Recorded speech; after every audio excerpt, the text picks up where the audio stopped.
Sultanım. Bu kısım. Musul, Kerkük, Cerablus. Afşin ve Hatay. Bu kısım nüfus bakımından oldukça karışık bir hüviyete sahip. Araplar, Ermeniler, Kürtler ve Türkler beraber yaşamakta. Güzergah buradan geçerse burası ecnebi casusların faaliyet alanı haline gelir. Halkı kışkırtabilirler. Askeri bir tedbir düşünür müsünüz? Askeri değil de daha çok içtimai tedbirler. Tabii çevresine ordularımızı kuracağız. Okullar açılacak, camiler açılacak. Çevredeki aşiretlerin ve esnafın itimadı tazelenecek. Sultanım, çok affedersiniz. 2 senedir kayıp olan yaverlerinizden Yüzbaşı Celal Efendi geldi. Sizinle görüşmek isterler.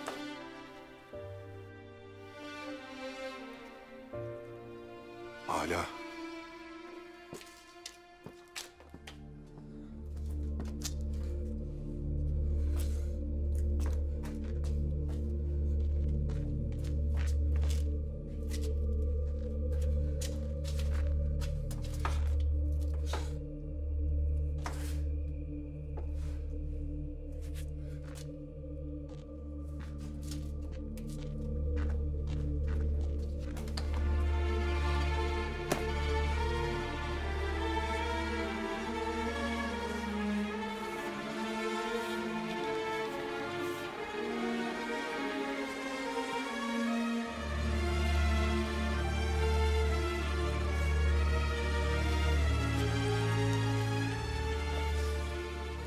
Sultan Hamit.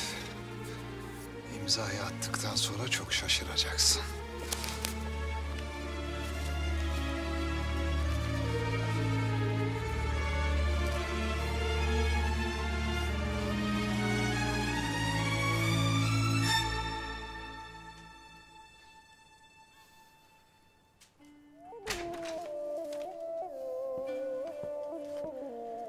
Görev ifa edilmiştir sultanım. Hoş geldin evladım. Gel sana bir sarılayım. Hoş geldin. Sen bana Londra'da yeni bir kapı açtın. Ben de sana bu sırayda yeni bir odanın kapısını açacağım. Gel benimle.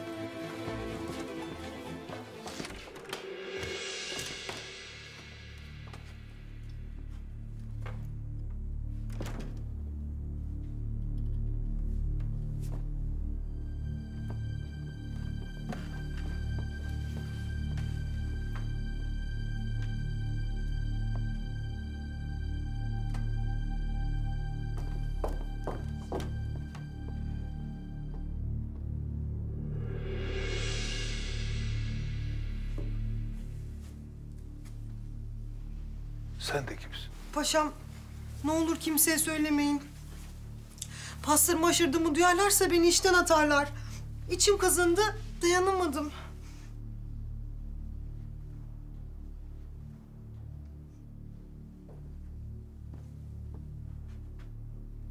Paşam mı? Beni tanıyor musun?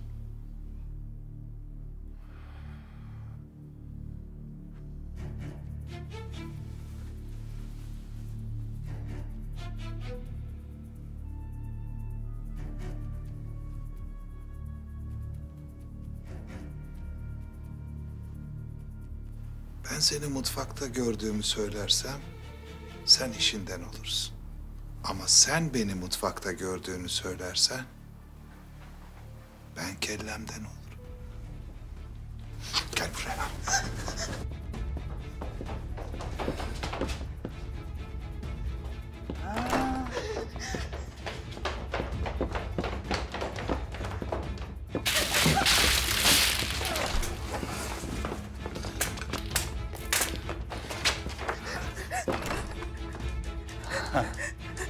Paşam.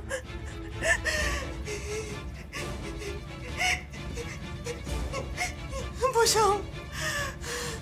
Lütfen yapmayın paşam.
Sultanım, çizmiş olduğunuz kroki ile kraliyetin siyaset odasına kadar girdim.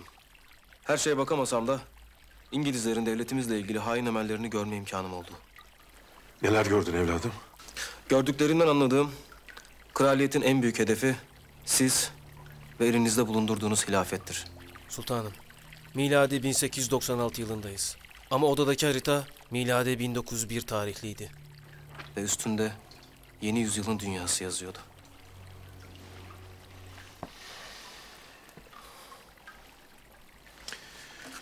Çiz.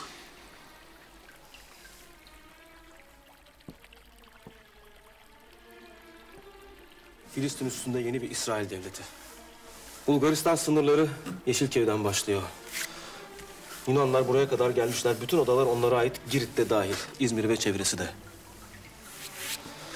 Makedonlar için yeni bir devlet. Peşinden Büyük Sırbistan devleti. Bosnalı Müslüman kardeşlerimiz de bu devletin sınırları içinde kalıyor. Arnavutluk devleti. Kıbrıs direkt olarak kraliçeye bağlı. Suriye'de yeni bir devlet. Irak, Tunus, sömürge devletleri kurulmuş. Ermenistan, Ağrı, Van, Bitlis, Batum. Sultanım, Hicaz'a, Mekke'ye ve Medine'ye hilafet sancağını elinde tutan bir İngiliz askeri resmedilmiş. Ve İstanbul, payitaht sultanım. Başka bir devlet kurulmuş. Üstünde Ortodoks haçı var. Bize de Türkiye olarak işte burası. Bilecik'ten Amasya'ya, Ankara'dan Trabzon'a sıkıştırılmış Türkler. Bu kadar. Sultanım, gördüklerinden anladığım İngilizlerin tek hedefi hilafet bayrağını elimizden alıp devletimizi yıkmaktır. Ve biz yalnızız. Feseyekfikehumullah. Bu hakla batılın savaşı. Ve batılın kazandığı görülmemiştir.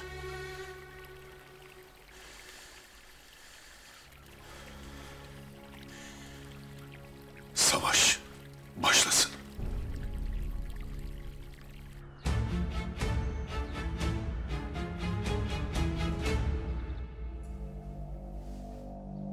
Bugün büyük bir gün. Bugün sultan o kağıtları imzaladığında tarih senin ve benim talihimizi değiştirmiş olacak. Hizmetiniz asla unutulmayacak paşa. Hala. Destur! Sultanı Bahriver, Halife-i Ruh-i Zemin, Abdülhamit Han Hazretleri! El muzaffer daima!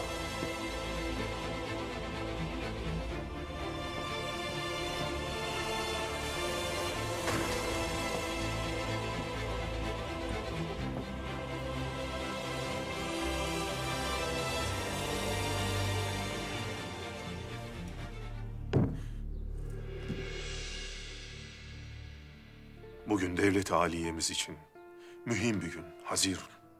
Bugün Medine'de Resulullah'ın kokusunu alarak yola çıkan bir müminin bu kokuyu Şam ve Bağdat halkına dağıta dağıta İstanbul'a getireceğinin müjdeli günüdür. Oradan Hüdavendigar toprağı Üsküp'e, oradan Deden Fatih'in bize mirası Bosna Sarayı'na. Allah utandırmasın. Amin, amin.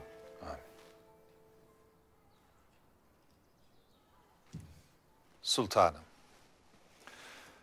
müsaade buyurursanız İngiliz dostlarımızın imzadan önce size bir hediyeleri olacak. Kendileri demiryolu yapımı bitince bizlere 2 lokomotif ve bir de 10 tane vagon vermeye söz verdiler efendim. Kraliçe Osmanlı dostlarını mutlu etmeyi iyi biliyor anlaşılan. İmzaya geçelim.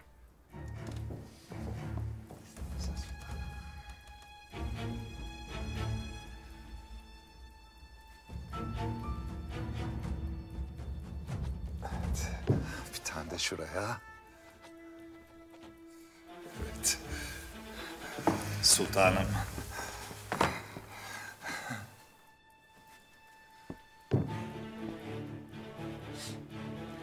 Tahsin Paşa. Haritaları çıkar, onları da imza edin.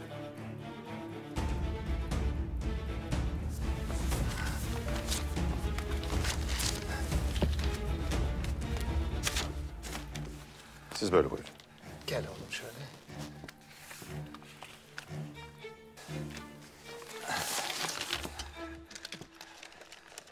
Buyurun sultanım. Evet. Buyurun.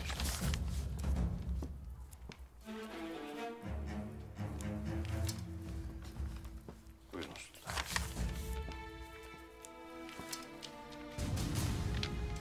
Paşa nedir bu? Ah buyurun sultanım. Paşa, paşa! Uyuyor musunuz? Güzergah değişmiş.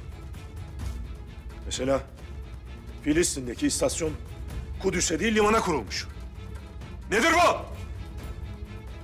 Sultanım bunlar bizim çizdirdiğimiz haritalar değil.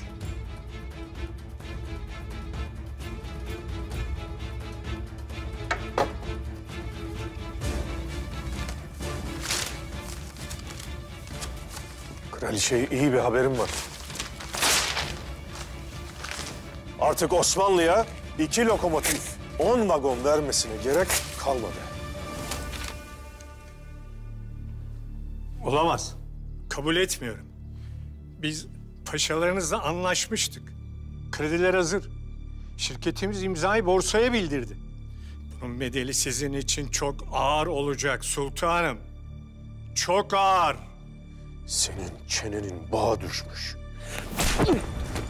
Defolun! Çıkın dışarı, defol! Mahmut Paşa sen kal!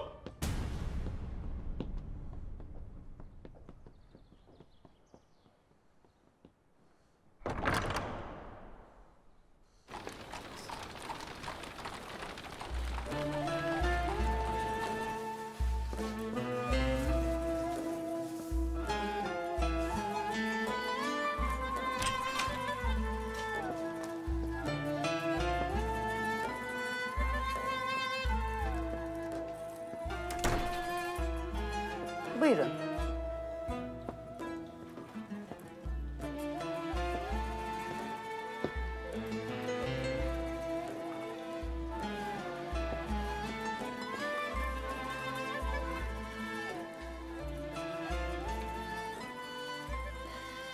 Küçük hanım, ileride sizin için daha münasip bir dükkan var. İsterseniz oraya bak.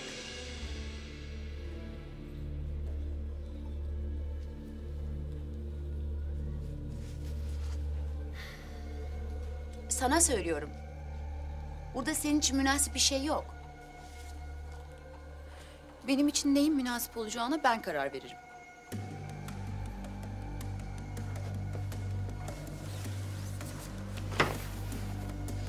Sarın bunları.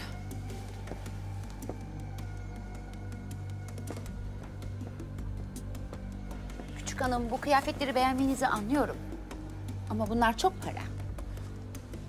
Bunu da istiyorum. Bu kıyafet sahibesi için hususi diktirildi. Değerinden fazlasını veririm. Mümkün değil. Hem sen o parayı nereden bulacaksın? Orasını düşünmeyin.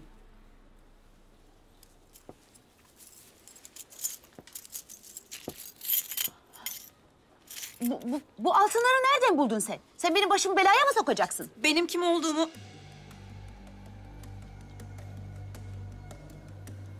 Beni buraya sultanım yolladı. Bu altınları da o verdi. Hangi sultan? Hanımınızın ismi nedir? Rica ederim daha fazla sormayın. Ayrıca bu hususu da kimseyle paylaşmayın ki hanımım sizinle münasebetine devam etsin.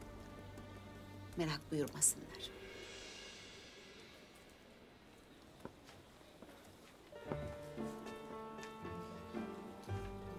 Bunu da istiyorum.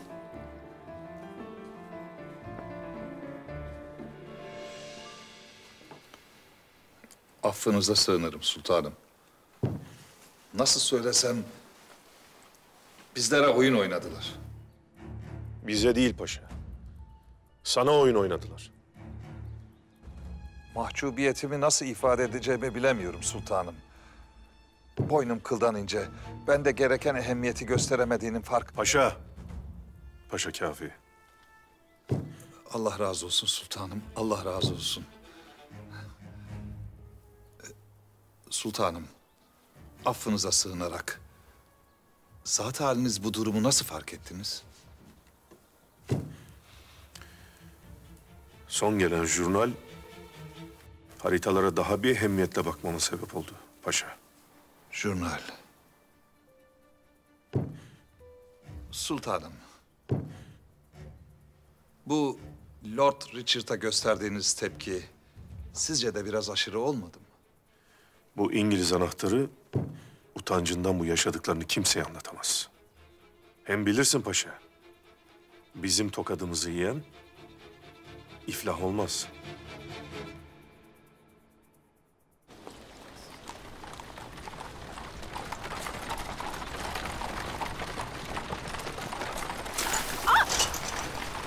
Durdur arabayı.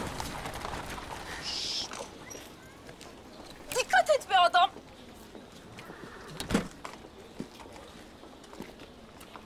Hanımefendi kusurumuza bakmayın. Arabacı acele giderken çukuru fark etmedi herhalde. Bu nasıl bir hadsizlikti? Biraz daha dikkatli gitmek icap et. Nasıl mi? Haklısınız. Müsaade edin sizi gideceğiniz yere kadar götürelim. Lüzum yok. Alın bunu. Rica ederim yolunuza gidin. Ben icabına bakarım. Hanımefendi, lütfen.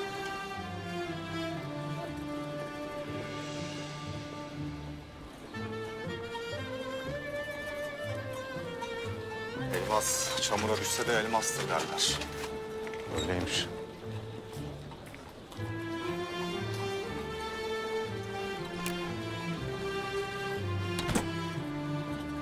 Devam edelim. Talihime bak. Kim ki acaba?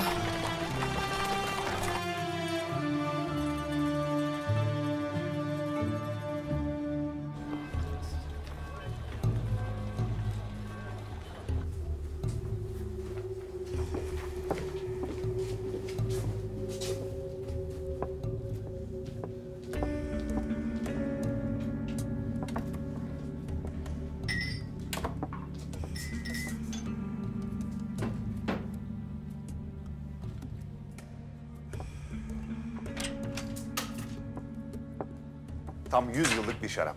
Porto üzümünden. Kutlama için bundan ideali yok.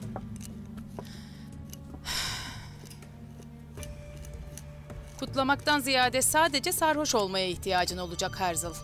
Telgraf gelmiş. Biliyorsun ben bu tip şeyleri tadında bırakıyorum. İnançlarım gereği.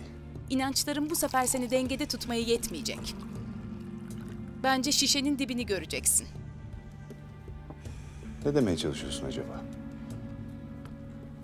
Sultan haritaların değiştirildiğini anlamış. Nasıl anlamış? Nasılın bir önemi yok Herzl. Anlamış işte.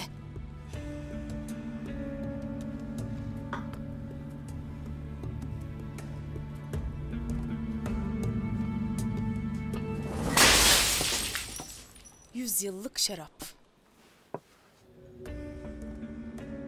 Fazla dağıtma. Yakında savaşa bizzat sen gireceksin. Afiyet olsun. İyiyim Celal ağam. Hoş geldin. Selamun aleyküm ustam. Aleyküm selam. Hoş gelmişsin evlat. Hangi rüzgar attı seni böyle?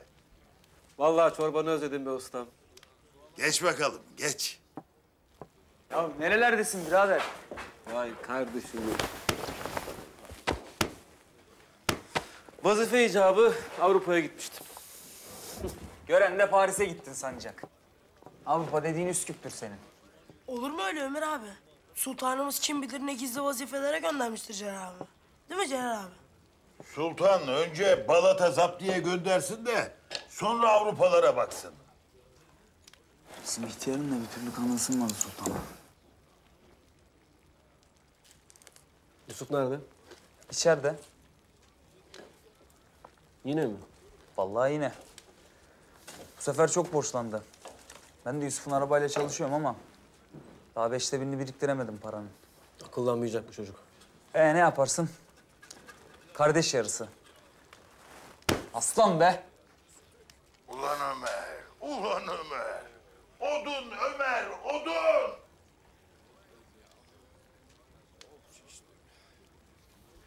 Ya hadi kalk gidelim. Gürledi. Şimdi birazdan yağmasın üstümüze. Çorba? Ben içerim Celal abi.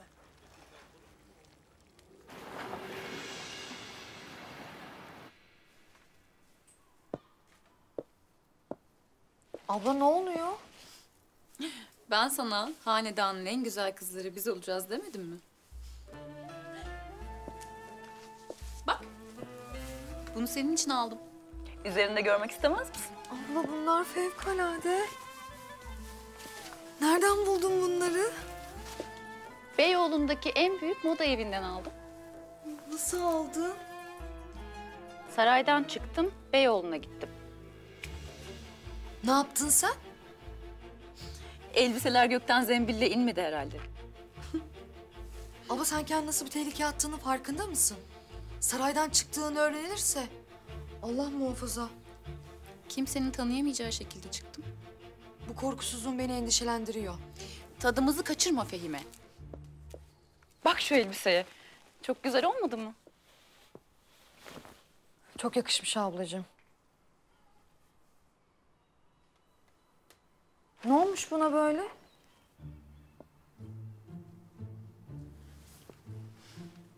Talihin bir şakası gibi. Dönüş yolunda gelirken oldu. Yanımdan geçen bir atlı beni çamur içinde bıraktı. Tam söylenmeye başlamıştım ki arabadan yakışıklı bir bey indi. Sanırım rütbeli bir paşaydı. Ne yaptın? Ne yapabilirim ki? O an yer yarılsa da içine girsem. Üzerimde çul çaput kaçacak yer aradım. Demez mi bir de gideceğiniz yere kadar bırakayım diye? Yok dedim, döndüm yoluma. Ah ablacığım. Keşke beni bu kıyafetle görseydi. Siz çuval giyseniz fark etmez sultanım. Sizin güzelliğinizi çul çaput örtemez. Sağ ol Dilber. Abla bu ne? Erkek mendili. O bey verdi. Üzerimdeki çamuru sileyim diyeymiş. Ne kadar ince biriymiş. Öyleydi.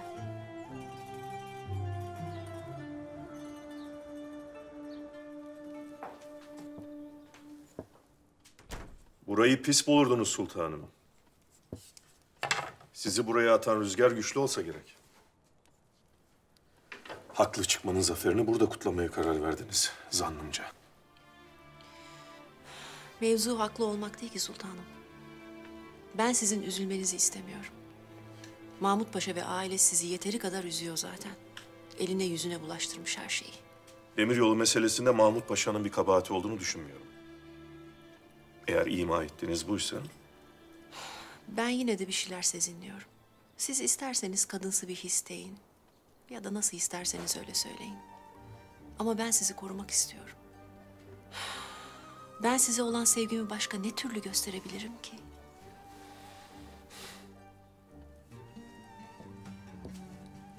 Sizin huzurunuz benim huzurum. Sizin sevinciniz benim sevincim. Hüznünüz benim hüznümdür.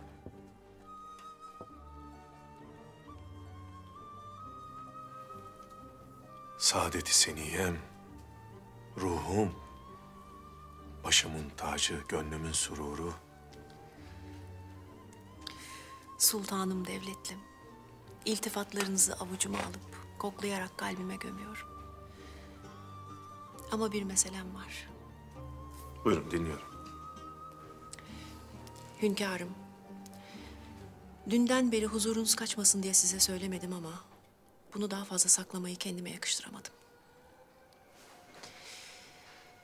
Kardeşiniz Seniha Sultan'ı çırağında görmüşler. Hatta derler ki sık sık girip çıkarmış. Biliyorum sultanım. Ben izin verdim. Siz kendinizi böyle şeylerle yormayın. Gel. Buyur paşa. Sultanım geldiler.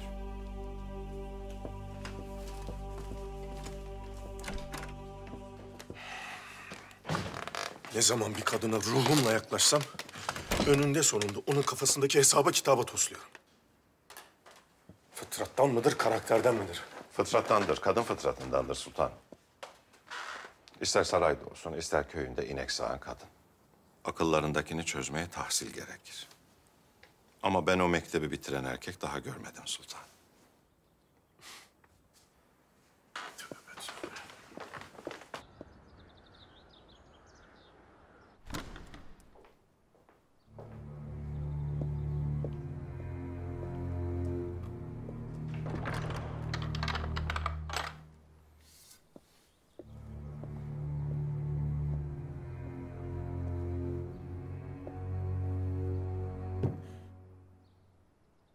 Dün gece bu sarayda bir şeyler oldu. Haritalar değişti.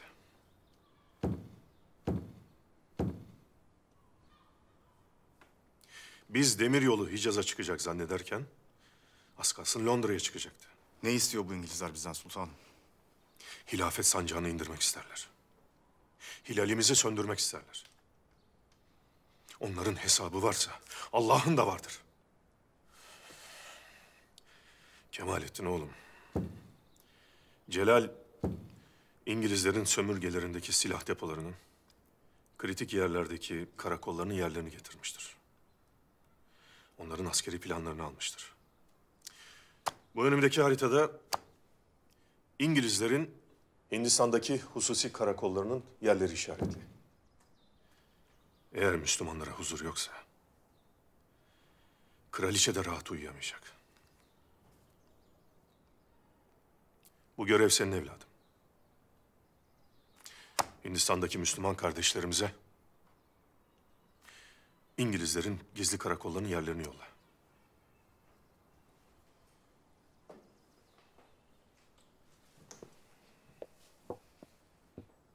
Bismillahirrahmanirrahim.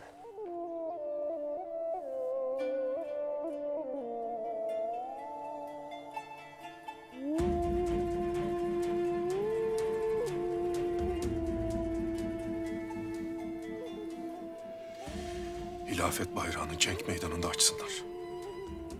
Halifelerinin yanlarında olduğunu bilsinler.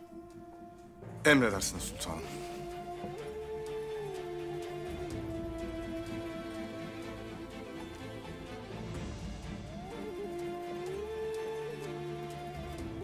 Tahsin Paşa, Avrupa gazetelerine ilan ver.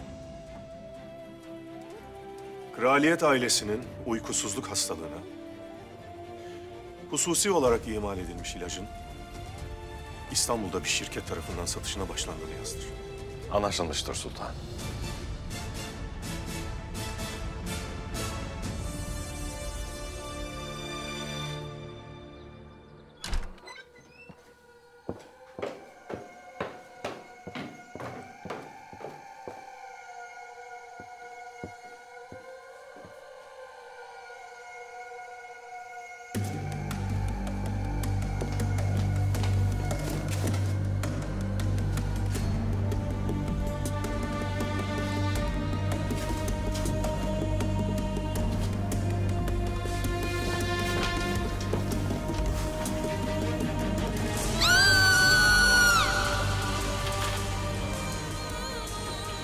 Cinayet sultanım.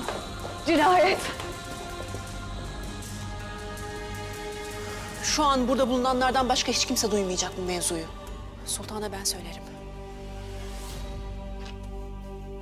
Neyi söyleyeceksiniz? Bidar kadın.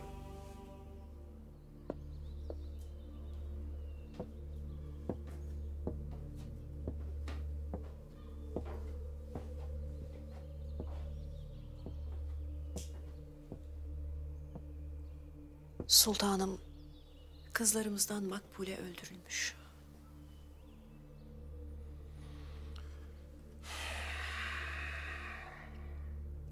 İnna lillahi ve inna ileyhi raciun.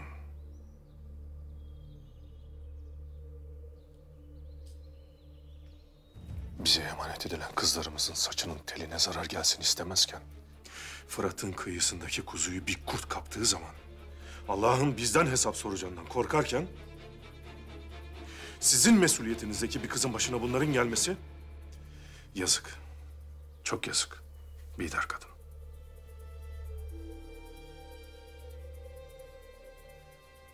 Kızımızın varsa akrabalarını saraya alın. Maaş bağlayın. Onlar artık bizim de akrabamız. Emredersiniz.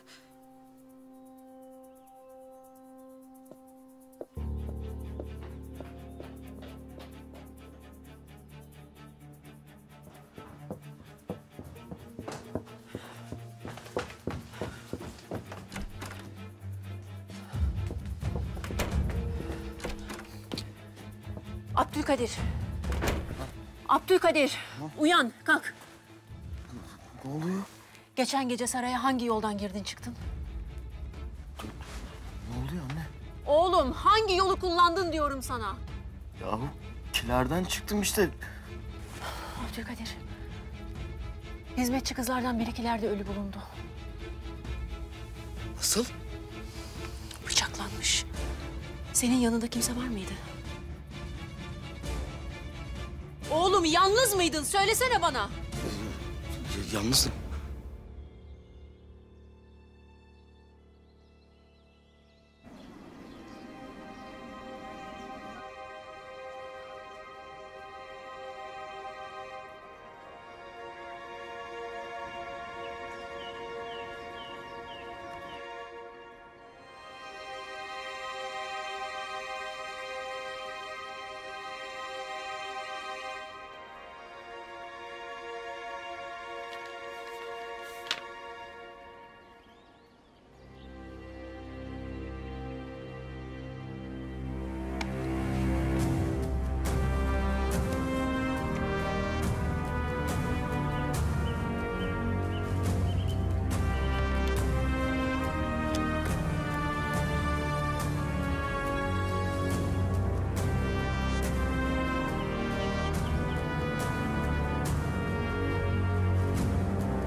Sultanım. Söyle evladım. Sultanım, Hindistan'daki kardeşlerimiz bu gece harekete geçecekler. Âlâ.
İngilizler Hindistan'da büyük darbe yemişler. Öyle az şeyde değil. İngiltere'nin sömürge düzeninin bile yıkılabileceği konuşuluyor. Asıl darbeyi biz yedik.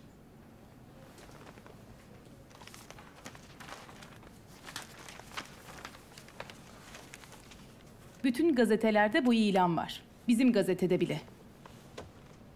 Kraliyet ailesinin uykusuzluk hastalığının reçetesi. 300 yıllık sır. Hindistan topraklarında yetişen otlardan kraliçe için hususi olarak imal edilen ilaç sır gibi saklanıyordu ama kumpanyamız bu ilacı şimdi sizler için piyasaya sürüyor. S. Queens. Nedir bu? Anlamıyor musun? Hindistan'da İngilizlerin gizli karargahına saldırılar düzenleniyor. Kraliyetin ilacı gazetelere reklam oluyor. Bu sırlar kraliyetin sarayında saklanan sırlar. Üstelik reklamı veren şirketin ismi ise payitaht. Yani İmparator Abdülhamit demiryolu hamlemize karşı şah çekti.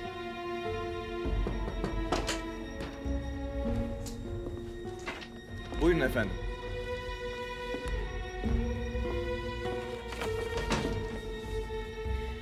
Bu haberden sadece biz rahatsız olmadık anlaşılan. Yarın gazeteye atılması gereken başlık.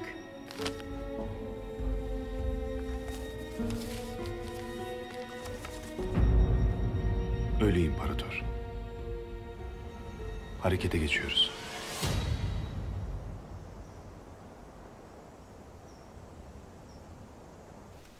Mekanda kavga çıkarıyorsun. Adamlarla birbirimize giriyoruz. Kafamı bir kaldırıyorum. Hürriyet için yanımda olması gereken arkadaşlar yok. Şehzadem. Babamı kim gönderdi sanıyorsun seni kurtarmaya? He? Boşuna mı gittik biz? Sizi yanımda göremeyince. Benden şüphe mi ediyorsun şehzadem? Şüphe değil Sabahattin. Babanla saraya girdiğimiz gece kilerde bir kız öldürülmüş. Şimdi de katil olduk. Babam sana iyilikten başka hiçbir şey yapmadı. Eğer babam seni karakoldan kurtarmasaydı, bugün bütün İstanbul gazetelerinde senin haberin vardı. Annem yanıma geldi. Yalnız mıydın diye sordu. Sen ne dedin? Yalnızdım dedim. Ama bir daha sorarsa söylerim. Söyle. Böylece Sultan karakola düştüğünü öğrensin. Tabii. Benim babam da katil zaten. Ben de biliyorum Sabahattin enişte beyin katil olmadığını. Ama başım belada.